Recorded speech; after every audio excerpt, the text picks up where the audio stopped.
a distance of 480 km at a uniform speed. If the speed had been 8 km per hour less, then it would have taken 3 hours more to cover the same distance. We need to find the speed of the train.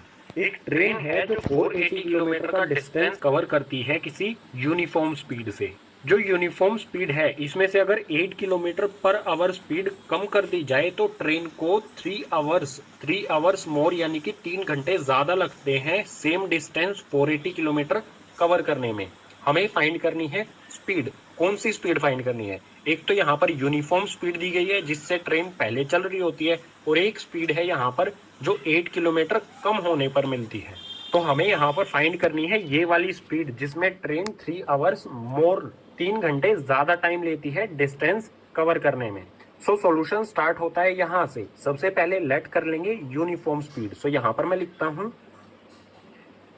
Late the uniform speed be x. जो uniform speed है उसको हमने late कर लिया कि होगी भाई x kilometre per hour. यहाँ पर ये भी लगा देते हैं किलोमीटर पर आवर। स्पीड हो गई x किलोमीटर पर आवर और डिस्टेंस हमें दिया गया है क्वेश्चन में 480 किलोमीटर। तो टाइम कितना लगेगा? टाइम का फॉर्मूला क्या होता है? टाइम इक्वल्स टू में distance upon speed.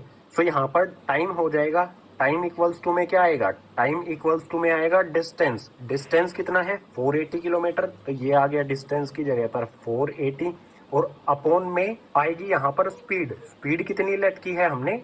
x kilometre per hour. तो ये आ गया x। टाइम किस में है यहाँ पर? यहाँ पर स्पीड किस में है? किलोमीटर पर आवर में। तो टाइम किस में आएगा? आवर में। तो इतना टाइम लगता है ट्रेन को 480 किलोमीटर कवर करने में। इसके बाद देखते हैं क्वेश्चन में ही जो सेकंड केस दिया गया है हमें।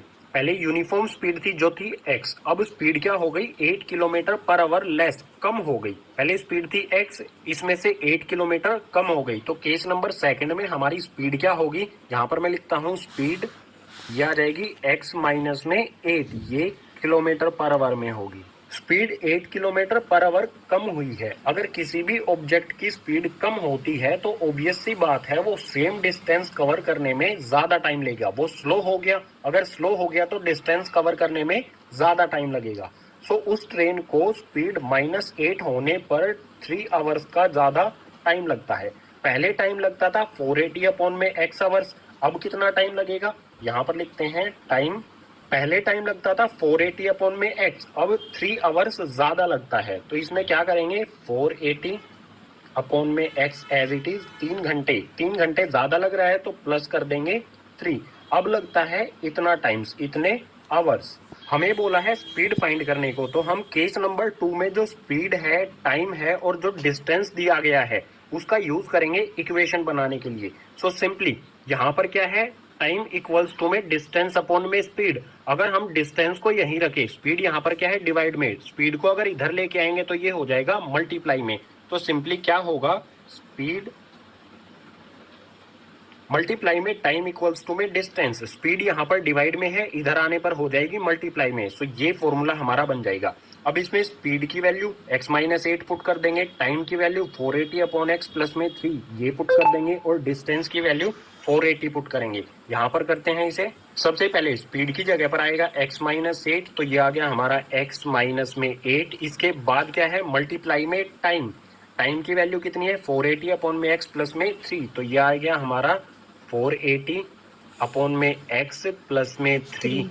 उसके बाद इक्वल्स का साइन और डिस्टेंस। डिस्टेंस कितना दिया गया है क्वेश्चन में? 480। तो यहाँ पर आ गया ये 480।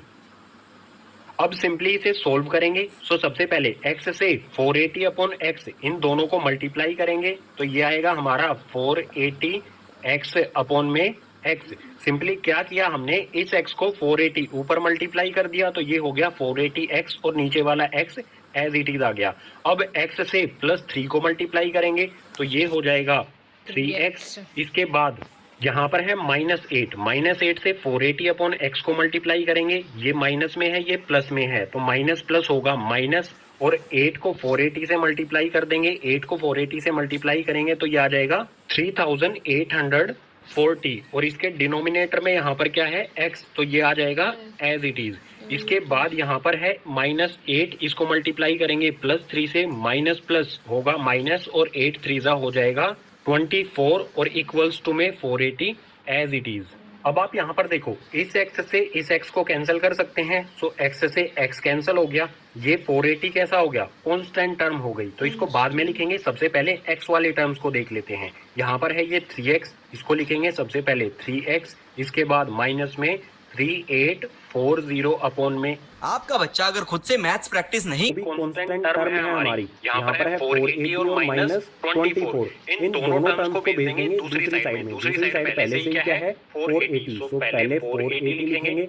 अब इस साइड से जो हमारा ये 480, इस साइड में प्लस है, दूसरी साइड भेजेंगे तो हो जाएगा माइनस का 480, और यहाँ पर ये माइनस 24 है, इसको भी दूसरी साइड भेजेंगे तो हो जाएगा प्लस का 24। अब सिंपली से सोल्व करेंगे। एलसीएम लेना होता है, बेसिक सी चीज है। x को हम 3x में मल्टीप्लाई कर देंगे तो ये हो जाएगा 3x का स्क्वायर माइनस में 3840 एज इट इज, और अपॉन में आ जाएगा यहाँ पर x।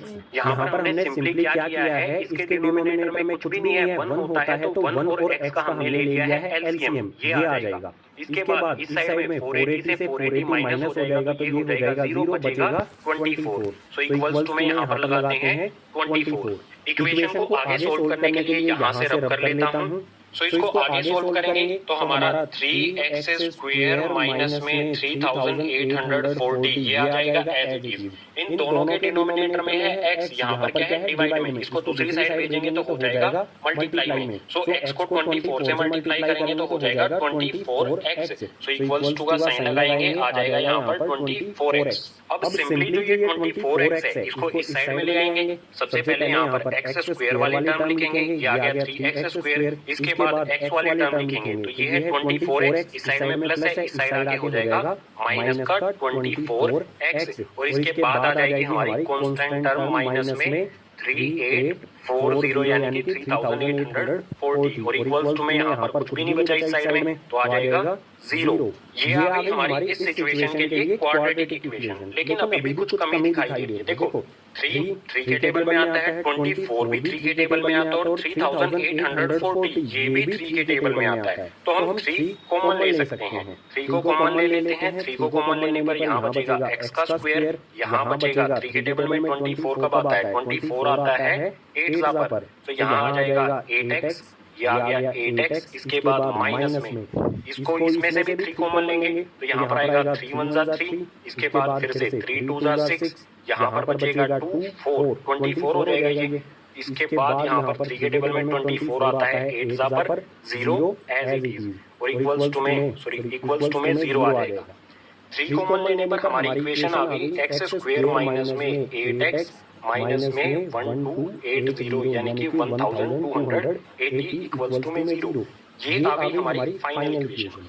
एक बात आप यहाँ से समझ सकते हैं, अगर तीनों टर्म्स में से कुछ भी कॉमन आ रहा है तो हमें वो कॉमन ले लेना है, उसके बाद ही हमारी फाइनल क्वाड्रेटिक इक्वेशन बनेगी। सो यहाँ पर एक लाइन और लिख देंगे, this is the required quadratic equation. जो हमें यहाँ पर प्रॉब्लम दी गई है, जो सिचुएशन दी गई है, उसकी हमारी इक्वेशन हो जाएगी x square minus 8x minus 1280 equals to में 0। ये हो जाएगा हमारा आंसर। तो अपने क्लासमेट्स के साथ ज्यादा से ज्यादा, जितना ज्यादा हो सकता है उतना शेयर कीजिए।